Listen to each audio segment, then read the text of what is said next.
Hi and welcome to episode 39 of the This is Reportage podcast. My name is Alan Law, I'm the founder of This is Reportage, and I'm a wedding photographer too. Excited to be talking to the fab Nikhol Esterás today. Based in Mexico, Nikhol has won a staggering 12 awards from us, including 5 Story Awards, and was ranked in our top 50 photographers of 2019. In this episode, Nikhol shares all about working with her husband and the benefits of that, tips on submitting to the Story Awards, the pronunciation of reportage, the importance of observation and getting to know people, what happiness is to her, and much more. Hey Nikhol, how are you doing? Hey, good, Alan. How about you? Yeah, all fine, thanks. Yeah, how are things with you? Because you're in Mexico, aren't you? What's the weather like with you at the Yes. moment? Yeah, so I'm in southern Mexico in the state of Oaxaca. The weather is nice right now. Beautiful day so far. We'll probably have some rain in the afternoon. Okay, cool. And I'm in not very sunny England, which has been raining all Yeah. day, but Oh man, how long does it rain for? Is it it like also a summer? yes, I think we've had our summer because we had one day Right. of sunshine in June, and now it's just been rainy Uh, every other day. oh man, have, that's rough. have have you ever been over? Have you ever been over to England? I haven't actually. My husband, he was there. He did an artist residency there in 2015. So he was Uh, there for a couple months. He was out in the countryside though, and I think I'm going to pronounce this incorrectly, but it's Cinesister or something like that. oh, do you know what? Uh, I think I pronounce it incorrectly as well. I don't know. okay, because I was like, I don't even think I ever figured out how to pronounce it correctly where he was, but he was out in the countryside for a residency, an artist residency for like 2 months living out there, and then he was traveling a bit. He was in London. And then I don't remember where else he went. But no, I personally haven't been there. I'd love to someday. I have some really close friends of mine who I actually met in Oaxaca are from London, though.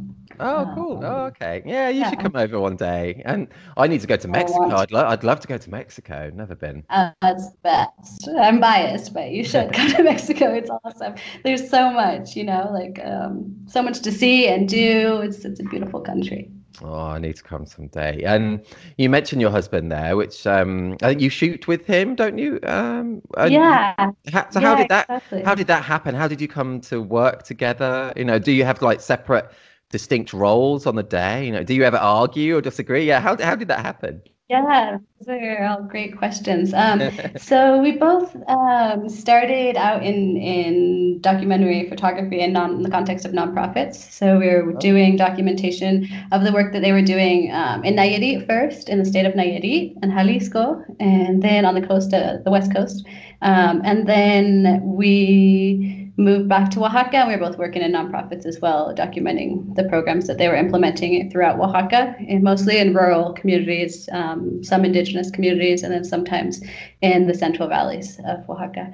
And so we were documenting a lot for their website, for their communications material, and then also for funding for grants that we get for certain projects. right. So obviously in that context, you have to show the foundation that's giving you money or the government entity that's giving you money to implement the project. You have to show what's happening, and it can't be posed. It has to be real life. Right, okay. So that's kind of how we got started in that area. And I started photographing during that time. I really wanted to start photographing weddings. I had some contacts and friends who I'd met in Nayarit who photographed weddings, and I really was intrigued by it. And so I just wrote a bunch, well, not a bunch, 3 photographers in Oaxaca. At the time, this was 2012. And I wrote them and I asked if I could second shoot. And then 2 of them responded and said yes. And so they took me on. And I learned a lot about, at the time, Roque was still working. My husband's name is Roque. Okay. He was working in the nonprofit sector still for a while after that. And then we started shooting together full time in like 2016, I believe. Okay, Pretty cool. much full So, time. But right. yeah, recent. Yeah, it's almost And 4 years. That's not long. And yeah, yeah, how yeah, do you find working together? I love my wife dearly, but I can't yeah. imagine work shooting together. What's it like? Yeah, it's a process, and it's been actually a really fascinating process because apart from the actual work itself of photography, there's a lot of psychology that goes into that, right? Dynamics, communication, patience, understanding, and also just seeing, generally speaking, as human beings, when we're triggered by something, whether it be our spouse or whether it be something going on in a wedding, we'll generally react or take it out on, if you will, to the person closest to us. So it's a monitoring of oneself, but overall, I think we found a good rhythm. I think it definitely took like a good year to like learn how to communicate in that context, or when we get stressed, like realize like it's not my spouse's problem that I'm stressed, right? And we're there to support each other, not to make things more difficult. But I would say we have a really solid rhythm for the last like maybe 3 years. Okay, that's cool. And it's obviously working really well for you. Do you have like distinct roles on the day itself? Does like one of you do bride prep, other do groom prep, or do you just go with the flow, or how do you approach that? Yeah, generally speaking, I'll do bride. Actually, every wedding up to this point, I do the bride getting ready, and Roque does the groom. And then from there, we've really developed a nice rhythm where after that, in Mexico, there's often a first look. I don't know if that's common in your weddings. Oh yeah, it's not. I mean, very, very occasionally, but yeah. Yeah, here it's really common because we have quite a long wedding day. In the States, we actually don't have it as much either, but here we have a really long wedding day. And so generally they'll do like getting ready, first look. I would say like 90% of the time, a first look. And so from the first look on, we kind of don't even have to speak. We know where we need to be. If one person's here, then the other person needs to be there. And then the rest the day goes on like that. So like, but also in the ceremony, for example, I'm a lot smaller. He's like tall and big, and so he will stay like photographing context and guests more, and I will get up close because I can crouch down and not be as noticeable. That's handy to have that kind of difference in size, actually, isn't it? Yeah, it definitely has benefits. And then how do you handle the kind of post-production side? Does one of you do the culling and the other one do the editing, or do you both do the editing and things?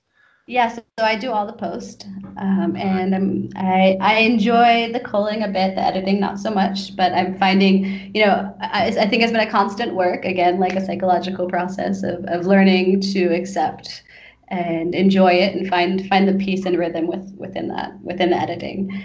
I love the culling personally. I love finding the photos. Do you really? Oh, wow. That's amazing. The culling for me is like, oh, the worst.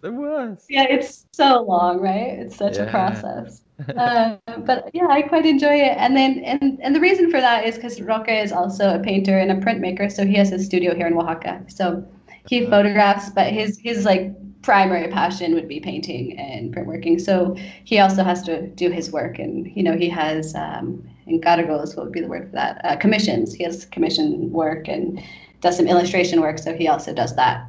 And I also like to have my own space. I think if we did everything like 50-50 or work together in every aspect of our wedding work, I think that would be a little bit much. That's true. A little separation is nice. Yes, I get that totally. And you mentioned there about his fine art, and you mentioned psychology. And I think on your profile you say your backgrounds are in psychology and fine art, and that they both complement your photography work, which I can totally understand. Yeah, can you tell us about that then, your backgrounds and how that does complement your photography? Yeah, so Roque, he studied fine arts here in Oaxaca, so that's what his degree is in, and he's taught art in schools in different areas of Mexico, private classes as well. And then, but now he mostly just does oil painting and woodcut printing. And then the other one, I don't know how to pronounce in English, but it's called, I guess, lithographs, maybe.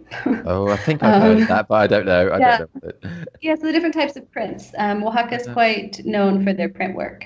For art in general, there's a lot of art, street art, resistance type artwork, revolutionary, if you will, artwork, in terms of the message that's being presented through the art. And so he doesn't go so much in that genre. He would do more landscape. And he does do some like realism, I think is the proper word. I'm not sure. I'm not completely literate in the painting art world. No me. Vocabulary. Yeah. But he does a lot of that. And so I think that compositionally, like he learned composition through painting, right? And I think he's been able to apply that in an interesting way, and the way he sees colors is quite interesting as well. And then for me, from the psychology background, I studied psychology. My degree is in psychology and holistic health. and I studied in San Francisco. And so psychology, of course, is helpful, I think, for any area that anyone works in, and just life in general. That's so But true. it's definitely helped me, and I think Roque too, because I don't stop talking about it. So he's learned a lot through that too, and just his own, process, if you will, That's of cool. self-discovery. Yeah, so it's what we've only given 2 workshops, but the 2 workshops we gave, and we did a presentation at a conference in Chile, and we kind of developed our whole idea of what we do around psychology, and integrating that into photography, and how it can be used as a tool within the context of the work we do. So it's definitely an integral part of our work. Yeah, and I can totally understand that as well. And you mentioned the workshop there. How did the workshops go? Do you get nervous doing that kind of thing or not? I was super nervous the first one. Yeah, we did it here actually. So they invited us. I don't know if you've heard of the conference Magia. It's in Chile. I don't know. It's by Paula Paz. It's a small conference in Concepcion, Chile. And so we went in 2019 February. It was in the beginning of February, and it was really cool. Before we did that, in December of 2018, we did a workshop here to practice, because we'd never done anything like that, and Yeah. kind of test out if the material we were putting together and our theory of conscious photography was, even interesting at all, and get feedback. So our first workshop was great. We had 20 people from different places Wow, in cool. Mexico, mostly from southern and central Mexico. And so that was really fun. It was 2 days and enjoyed that. And then in Chile, it was just one day, and it was a full 12-hour day. And Wow. then 12-hour day. That's mental. and so yeah, the Chile workshop was 12 hours. So that was intense, because we Wow. had actually arrived the night before. We got into the hotel at 1 in the morning, and then we woke up at 6 and gave a workshop from 8 to 8. That is hard to be even Yeah. just to be talking for that long is strenuous, but Yeah. to be Yeah. that the extra stress of feeling like because you really want to give something of value, don't you, when you do a workshop? It's like really important. So it's pretty Absolutely. stressful. Yeah, it definitely has those moments, but also I feel like it's really exciting. Because what I realized the first time we taught was I was definitely nervous the first time, and then I realized through the process, oh, I really know what I'm talking about, And so it felt really good to be able to share something I'm passionate about, and realize at the same time that I really understood what I was sharing. That's cool. Yeah, that's cool. Cool. And before COVID hit, then what was a typical wedding season like for you? Because I think you shoot a mix between Oaxaca in Mexico and also in California. Is that right? I shoot sometimes in California, but pretty rarely, mostly throughout Mexico. Okay. And our wedding season, I wouldn't even say we have a season. We definitely have a time where there's more weddings, which would be the winter months here, which are from late October until end of March. Okay. And then summer months we have rain. So from May-ish till early October we have rain. So there's less weddings, but we still have weddings. So Right. a typical season, we're shooting around, we try and keep it at 25 a year. Right. And otherwise, we took a couple more one year, and it was just, in terms of editing, I was just overwhelmed. I So bet. we decided to kind of try and keep it at 25. And That's a so this nice year we number. had a great number. Yeah, it's great. I could even bring it down to 20 at sometime in the future, maybe in a couple of years after COVID recuperation happens.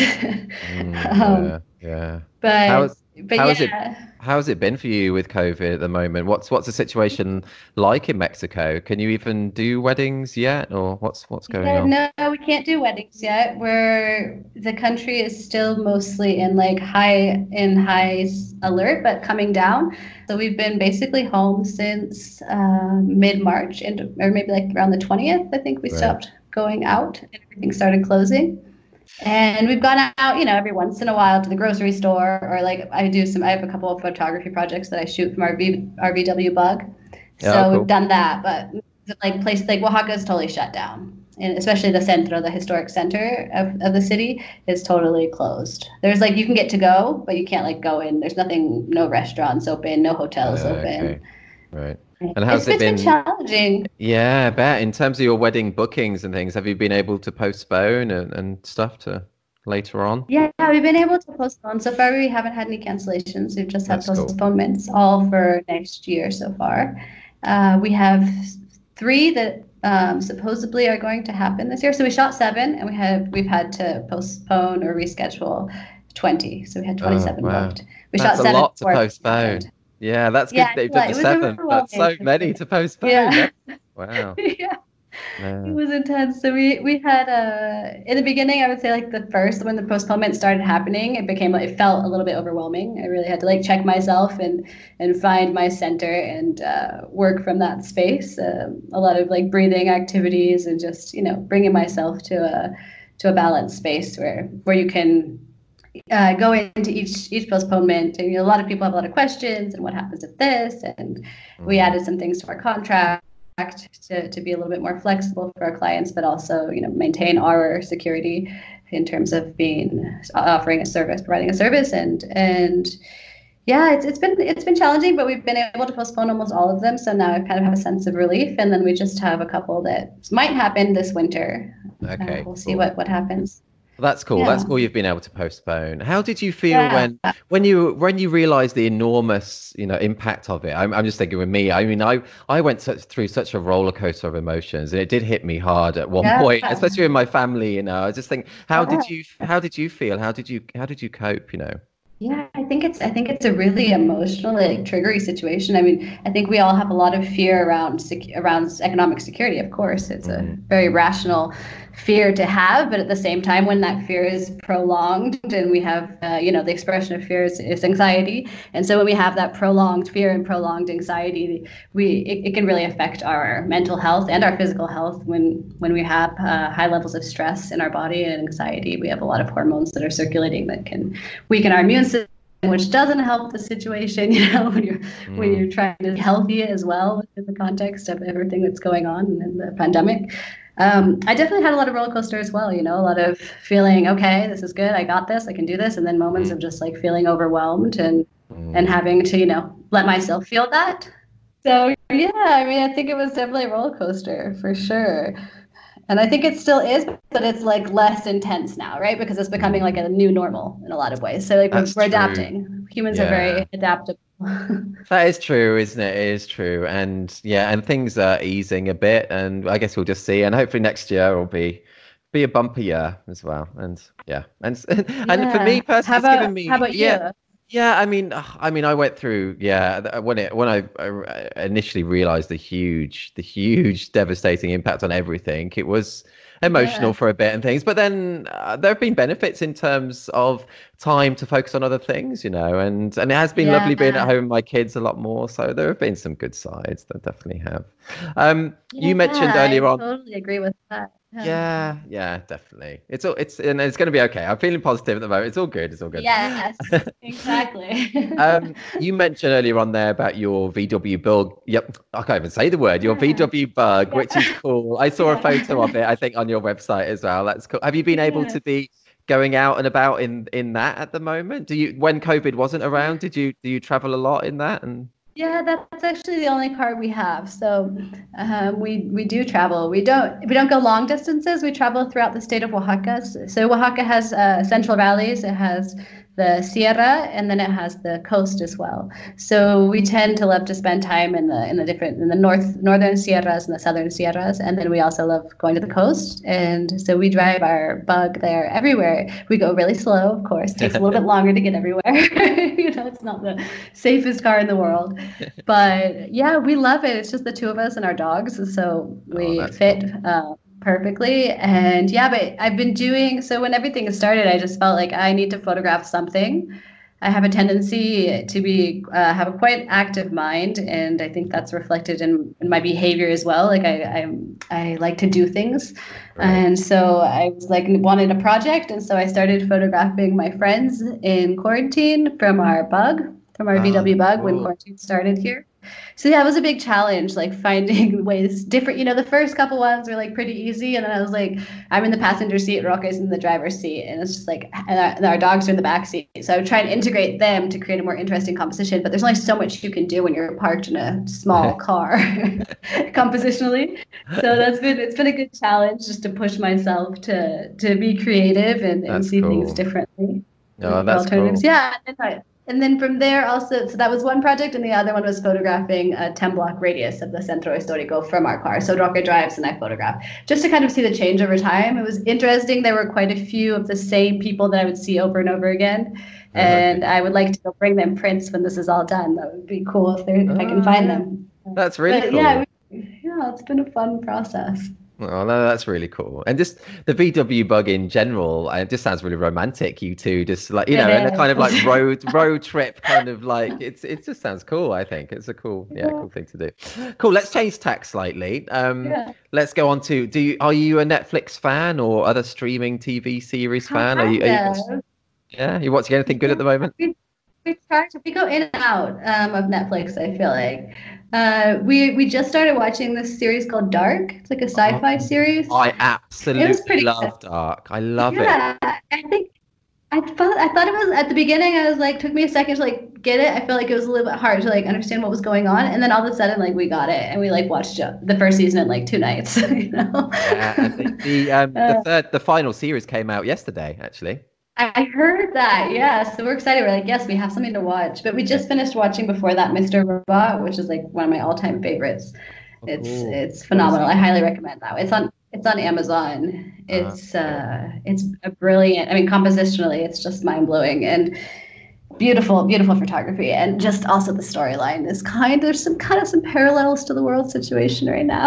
Oh, really? Oh, okay. But interesting. But it's a really good show. But we also watched on Netflix a film recently. I think it's called Ya no estoy aquí.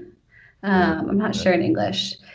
And it's a really great film about a young man in northern Mexico, and it's just an interesting story. It's just kind of like a story of life, you know, of one person's life, and it was really well done. I also really enjoyed the photography in that, and just kind of, I think it's like hard to do a narrative without like a huge climax, you know. It's kind of just like a day in the life, if you will. But of course, it's not just one day. It's a portrait of this gentleman's life. So yeah, I recommend that one. I can't remember what it's called. Names always. Yeah, exactly. Cool. Oh, that sounds good. Let's check that out. Cool. And with you mentioning Dark as well there, if a random question, but kind of linked to Dark. If you had a time machine or an apparatus, what time, past or future, would you like to travel to? Oh, good question. Yeah, that's definitely related to Dark. That's a good segue. I would say, I don't know, you know, I really got to say, the other day I was just thinking about the days when I first came to Mexico and I was just traveling, you know, just without a worry in the world. I remember driving to the coast of Oaxaca, and you just get in the back of a colectivo, like a shared transportation truck, and you just sit in it, and they take you from like this little town near the coast out to the beach. And those are some of the moments that I look back on with a lot of nostalgia and good feelings. And maybe like going back to that just for a little bit, maybe like half hour. That sounds nice. Oh, that sounds cool. Yeah, where did you actually grow up then? Where did you grow up originally? Yes, I'm from California, from a place called Santa Cruz. It's about an hour and a half south of San Francisco on the coast. So it's like the central coast, Northern California. People say both. And yeah, it's a small beach town. It's very known for their surfing. I don't know if you've heard of Mavericks, but it's like a huge wave. All right, no, I don't know, but it sounds, you know, I live in Cornwall in England where people surf, but I've never surfed ever, never surfed. It must be cold there, no? Yes, exactly. Yeah, I don't want to go in the water ever, not even in a wetsuit. No, I don't. Do you like the water? Are you in it? Do you live near the coast where you are? No, I don't live near the coast. Like Oaxaca is actually super close to the coast. I think we're only, I don't want to get this wrong, but I guess I'll do it in hours because I know how much time it is in terms of instead of distance. We're only about, if there was a direct road to the coast from Oaxaca City, it would be about a 2.5, 3-hour drive. But because the road to get there is a 2-lane winding highway, you go all the way through the Central Valleys, and then you go up through the Southern Sierra, and then you come down to the coast. And so because it's such a windy road, it's about 6.5, 7 hours. Oh, okay. That's a fair way. That's a fair way. Yeah, but it's an incredible coast. It's not like big hotels or anything. It's really like small, like bungalows, small hotels, like max 2 stories, you know. Okay, cool. So you can't really build much higher here in Oaxaca because of earthquakes. So we're a seismic area. We actually just had an earthquake on Tuesday. Oh, really? So that was intense. Wow. Do you get them quite? 7.5. Do you get them quite often then? The last big one we had was 2017 in September, I believe it was, and that was also 7 point. Oh, I don't remember. I don't want to misstate, but I was in the sevens, so it was big, and that one caused a lot of damage in the Istmo region, the Isthmus of Oaxaca. And this one didn't cause as much damage. This one, the epicenter was in Huatulco, which is a coastal town. There was some damage in Oaxaca City. Here we felt it really strong, but there wasn't much damage. In Oaxaca City, you can only build a certain height. I think 2 stories, I think is the max you can build because of that. Wow, that's really interesting. You know, I'd never even thought about that, how they'd have kind of limits on stories and things. Wow, it's mad. Yeah, we don't really get them very often in Cornwall, I have to say. We really don't. Do you have them at all? No, we don't. No, we're lucky that way. I think I guess a good thing about England, you know, we don't get very hot weather, but then it's very temperate. You know, you don't get really cold weather, and we don't, you know, it's very just kind of just on a level, I think, which I quite like. It's quite nice. Yeah. So let's go back to your photography, which is obviously awesome, and you've won 5 story awards, which is amazing. And you've won Reportage awards as well. But the story awards specifically, do you have any tips for people submitting to our stories? You know, what do you think is key to capturing, you know, so much so well, which is what you do? You know, that's what story awards are awarding. Yeah, the story awards are my favorite awards, to be honest. Of all of them, of all that exist, every time I see them, I'm like, yes. I mean, tips in terms of what to submit. I think that, like, you know, because some of the awards, the last 2 that we won, actually the photos were for both Roca and I. Now that we're both in the, I don't know how you call it, the profile together. Yes. Yeah, cool. No, that's cool. Together. Yeah. I don't know. You know, I think that.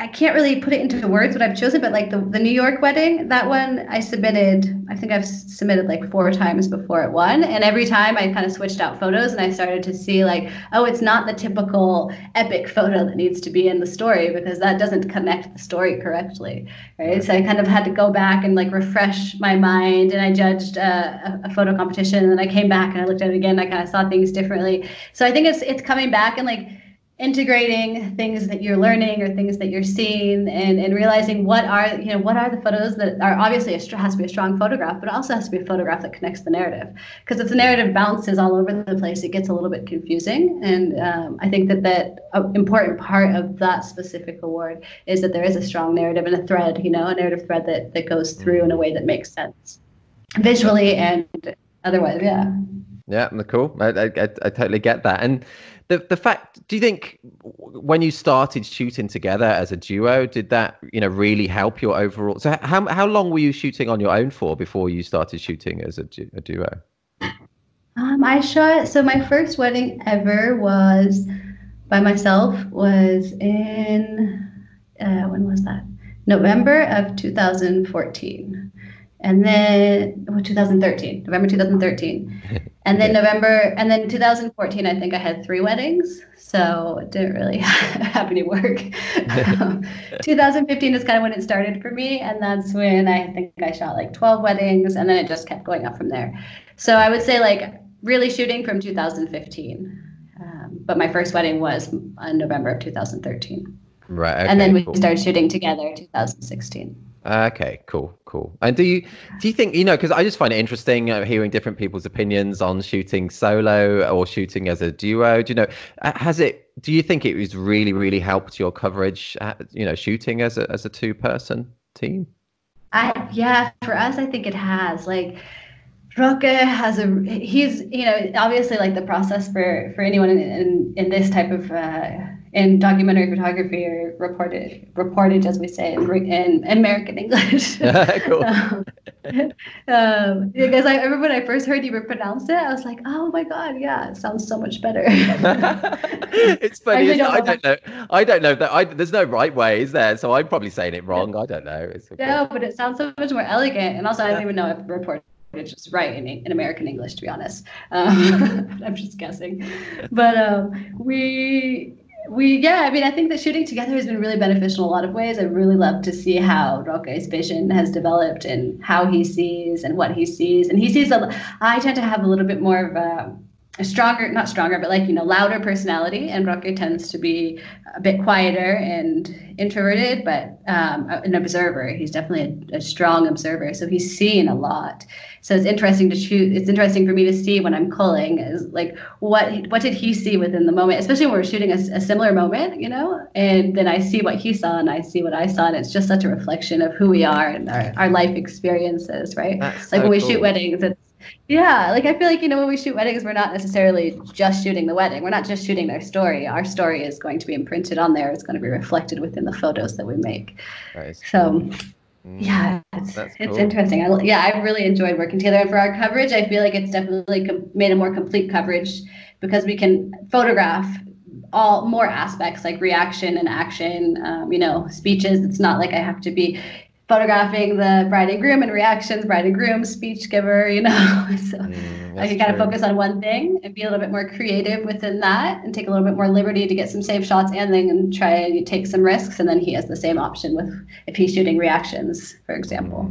That sounds cool. It makes total sense. And yeah, as you're saying, I think that must be really interesting going through a cull and seeing sometimes images from the similar moment, but seeing the different ways that you both capture it, or the slightly different elements that you've captured of that moment. I think that's so interesting. I do. Absolutely. It's really interesting. And there's moments where I remember I was like, trying to get his attention or something, like, come over here. And he's ignoring me. And I'm like, oh, why is he ignoring me? And then like I see the photo and I'm like, oh, that's why. That's cool. You wrote a great "This Is How" piece for us a while ago, where you talked exactly. Right. Yeah, you captured a certain shot, which is awesome, with the dog on the bride's dress. It's a great read, and if anyone's listening to this, was running or something, head to thisisreportage.com, and I'll include a link to it in this podcast transcript, which you'll find there as well. But one quote which I particularly love, and you said. For me, when I first arrive and begin shooting a wedding, it's important to get to know the people and animals present. It's a time that allows for observation while shooting, which can assist in being able to predict behaviors for future moments throughout the day's celebrations, which I think is such a great quote. Can you tell us a bit more about that and your approach there? Yeah. I mean, I think that when I first arrived there, I'm not like, okay, I'm ready to shoot and I'm going to make like a kick-ass photograph right now. It's like I get there and I'm aware that it's like an exercise, I see it as like the vinyasa of my yoga practice, like the sun salutations, if you will, within the context of yoga. So you get there and it's the warm-up, right? So the warm-up includes not only shooting and kind of getting in a space to compose and see light. I think there's a little adaptation phase there, and that's what that is. And then also at the same time is getting to know who these people really are. We have conversations always with our clients beforehand. Often we have destination weddings, so it's usually on a call. And, we ask a lot of very specific questions that are specific to getting to know who they are as people, their story, the family dynamics, things that I feel like are important to be able to document. For us to document the way that we do, and then for things to go smoothly as well at the same time, as smoothly as they can. But yeah, at the same time, it's a warm up to get to know them in person, because getting to know someone over the phone is totally different than in person. So you just have to, I feel like for us, we get there, we're observing like their interactions, who they are, who everyone is.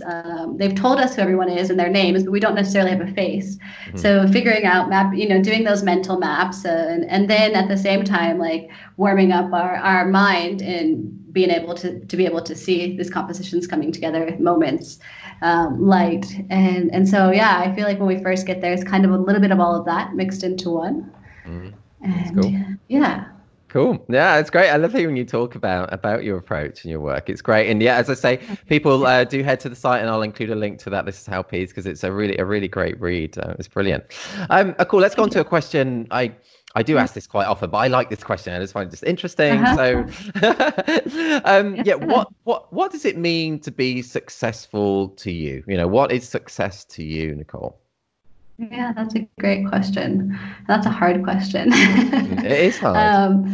Like success in general in life, I would say, finding balance, finding inner peace, finding a space that feels like a good space to live life from. And then also I think the continual path of personal work and understanding who we are, what we're doing, and that process, of course, like not every day doing these crazy self-analysis, but integrating it and having it be a part of your experience. And in terms of work, I mean, I think that success is relative, right? To what our goals are in a moment. I don't think that like there's a specific, I think it can change over time, and I think it can be static and evolve. I don't think I necessarily like have a specific idea in my head of what success means professionally.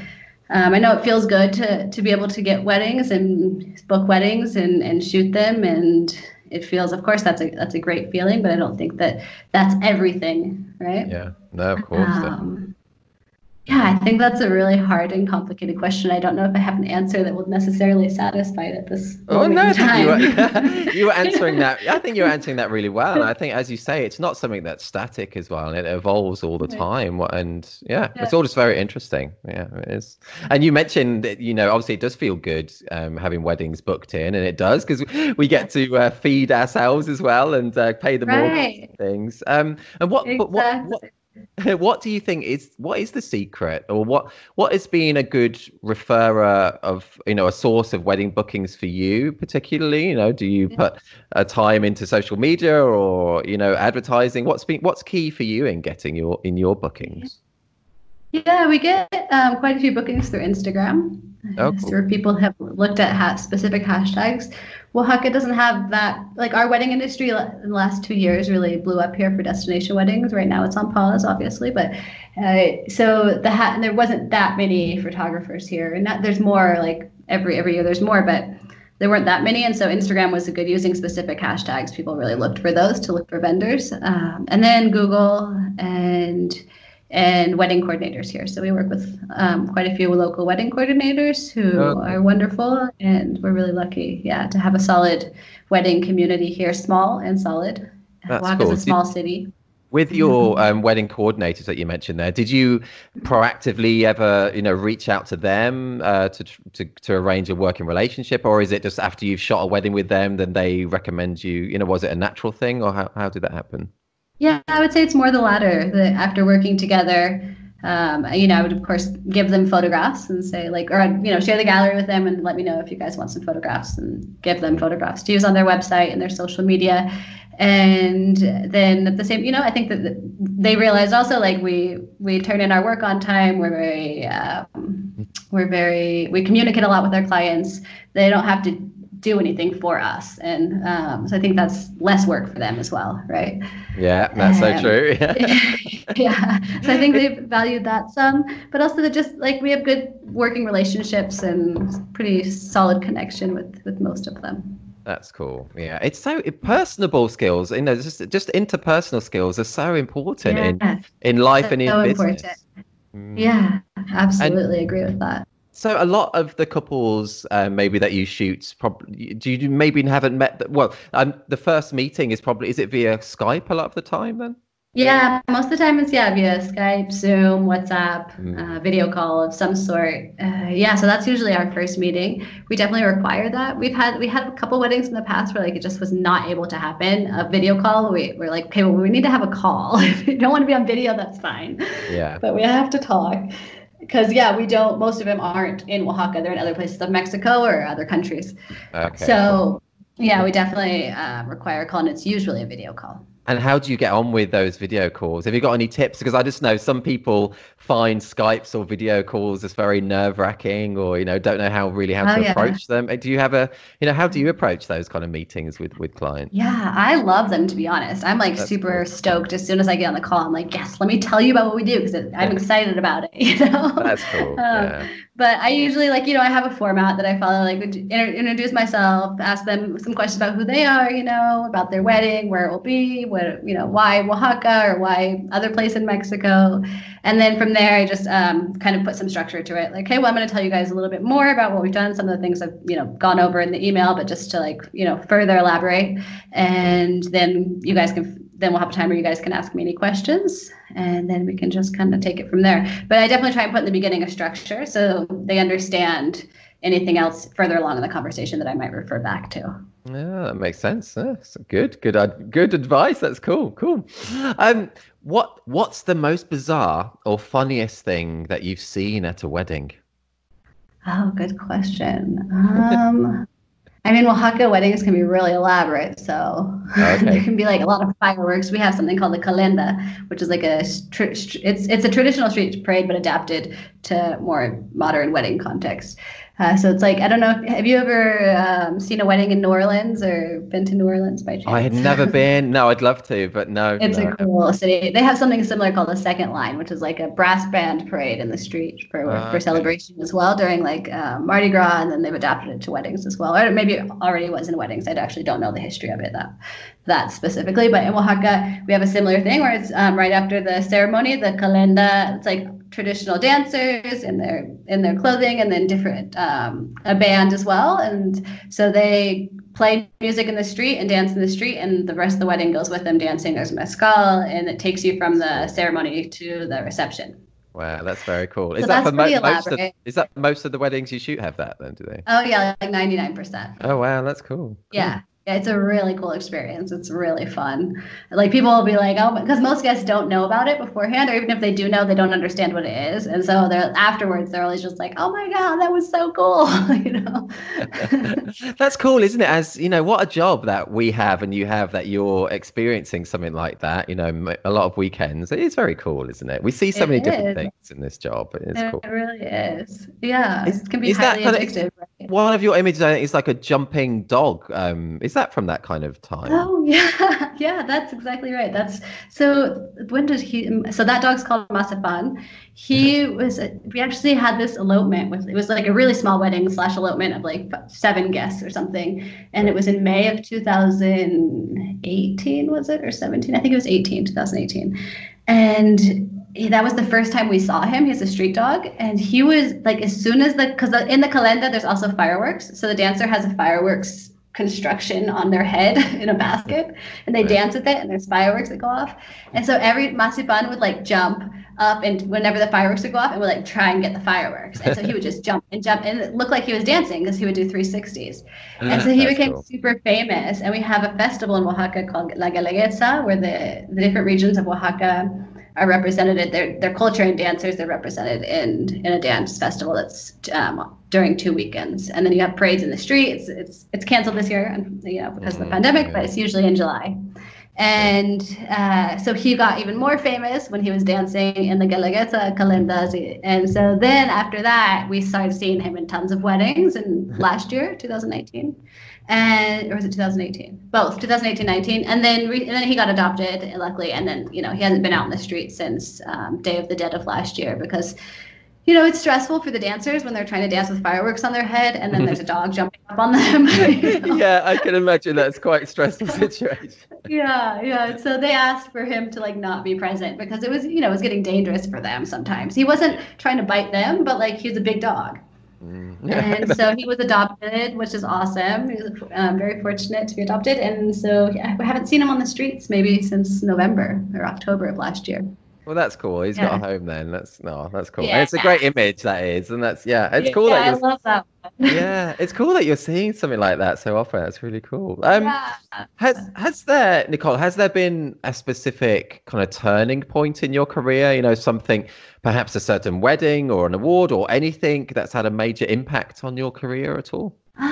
Yeah, I mean, I'm sure there's I feel like there were lots of moments like that have happened where it's just like had a click or something suddenly made sense. I don't know, I can't give you an exact date, but like I remember the moment of when like all of a sudden my brain was seeing composition differently, like the components coming together like a puzzle kind of, and being able to see like how to compose, how to clean in the backgrounds in the moments, and being able to actually execute that. I would say that's probably like 2018-ish, end of 2018, or maybe earlier, I don't know. But being able to see that all happening in the moment, I think that was a big. And did that come? Do you think did that just come from kind of constant practice, or did you go to certain workshops or anything, or was that just did that just evolve to that kind of moment? I think it was just practice. Like I practice a lot during normal times. I would, I shoot in the street at least once a week, and then I photograph our dogs a lot at our house. Try to make interesting photos of dogs, which is really hard for me to do. I try, and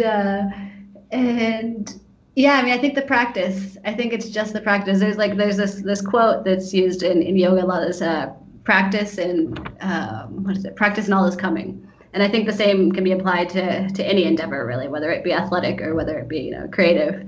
Not that there's not creativity in the athletic area, but I think it can apply to everything. And all of a sudden, I have the same thing in my yoga practice. Is that all this I've been practicing the same series over and over, and all of a sudden I can just do it. This posture that I was like, oh, wait a sec, I couldn't do that, yesterday. And I think the same thing happens with me with photography. I found the more and more I practice, I just have these moments where all of a sudden it just happens. And I feel like that's happened recently for Roque too in the last year. Maybe no, let's say in 2019 for him. All of a sudden, I was like, whoa, that competition, whoa, he's getting a lot more complicated. Cool. And he's cleaning his background. He's seeing what's going on behind everything in the moment while he's composing, and I was just like, yes. That's cool. That's very cool. Isn't it? I love that. And I love that about what we do, because it is it is kind of creating pieces of art on the fly. I know that sounds pretentious, but it's so difficult to do. And when that kind of clicks, it's so rewarding. Yeah, I love it. It really is. Yeah, it's like that dopamine hit, It's just like, yes, I'm gonna keep on doing this. You need that reward to continue. Definitely. And as well as your wedding work, you also shoot families in a documentary way as well. Right. I've seen your family work, which is awesome. Can you tell us about your family side? Yeah, I love it. I mean, I do the same exact thing. I have the same exact approach to families. I don't shoot that much in Mexico, actually, hardly any. I wouldn't say there's that big of a market here in Oaxaca for that style of photography. Right. Within the family context, there is for weddings, but not so much for family. And so I shoot when I go home to California. I have families that I shoot every year. A lot of people I grew up with. And I just go into it with the same approach. Of course, it's real. I learned the hard way. Not the hard. I mean, I didn't get myself into a bad situation, but I remember one of the first sessions I arrived to, and she was like, "Well, what do I do? What should I?" And I was like, "I did not tell you anything ahead of time, did I?" My bad. So I learned, that the education part is important, which is something we do in weddings. I have to also, of course, do in the family context. Yeah. We definitely do a lot of education around what we're doing. Try and make them feel as comfortable as possible, and then. Actually, Roque doesn't do what families, I just do it. So I go in and I shoot with the same approach. And usually I would say my average family sessions are around 2 to 4 hours. Okay. The longest one I've ever had was 10 hours, which was awesome. Wow, yeah, cool. Yeah, hats off to the family photographers that do 24 hours. It's incredible. Wow, man. Yeah, that's mad. Cool.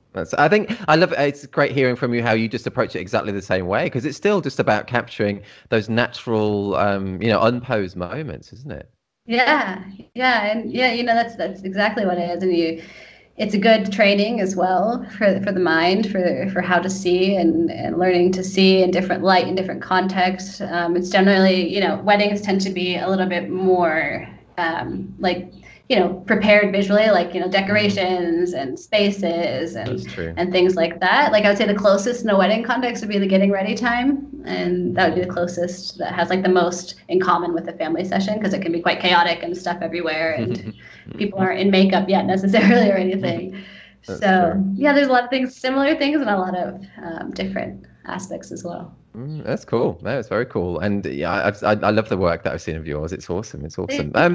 Going back to weddings, what advice, would you give for people who have been shooting for quite a few years, maybe 5, 6, 7 years or more, and are just, maybe not that happy with their work, or just not that happy with the points in their career that they're at the moment?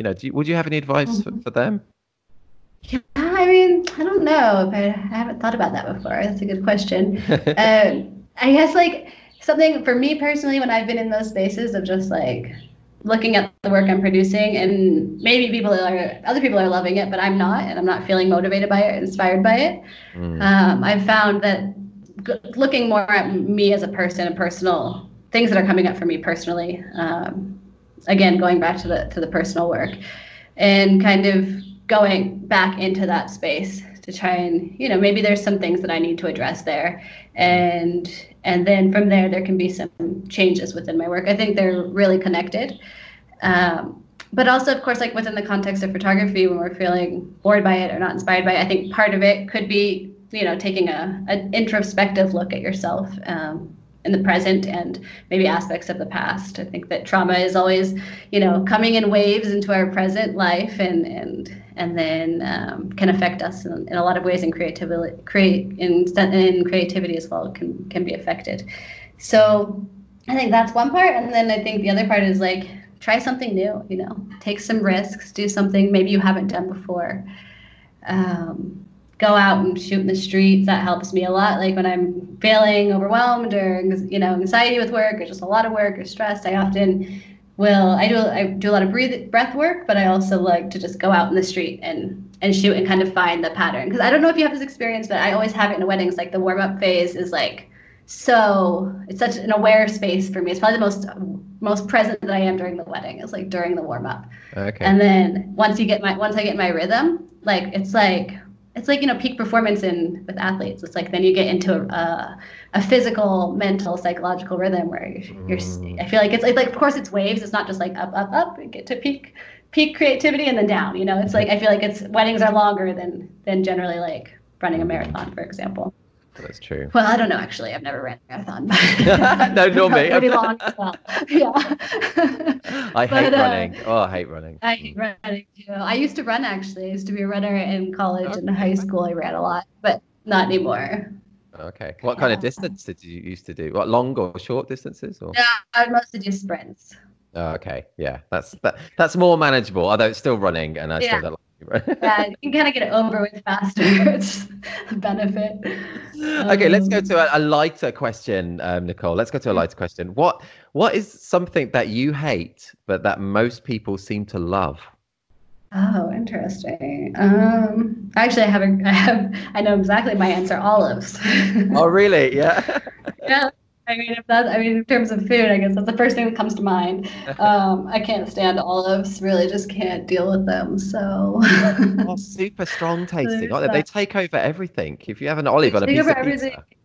I can't deal. I actually, one time I posted this thing on Facebook. I think it was like 4 or 5 years ago, and I was like, olive haters. And I was like, oh my God, this is a thing. I posted it, and then a friend of mine who's from a place in Spain where they're like super famous for their olives, he wrote me, and he was like, yeah, well, you have not been to my village, because in my village, you would love olives. And he got quite offended by it.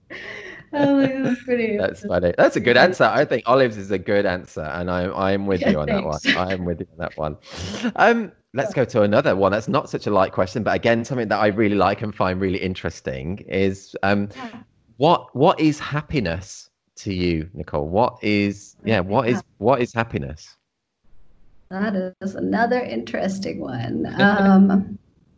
So happiness is a lot of things, I think. Again, I think it could be a relative term. I think it's open to interpretation. I think that it has a lot to do with our context, right? Like how we're going to define happiness depends on maybe a bit of what we have and what we don't, and you know, the idea of needing something that we don't have, that I think that can take away from happiness. I think maybe it's like more of a physical state that then influences the mental state, a psychological state, and vice versa, maybe. In terms of like naming specific things, I don't know what happiness is. For me, I feel happy when I'm creating, for sure. I feel happy making photographs. I feel happy with the challenge of creating in general, and then also specifically within the context of photography. I feel happy in my yoga practice, for sure. It's been definitely something that's been really helpful for me during the pandemic, keeping me balanced. But again, I think it's a relative thing. I don't think I have like an answer of what happiness is specifically. I think I experience moments of happiness throughout my life, and I'm very grateful for that. And yeah, I think it's an evolutionary, no, that's not the right word. I think it's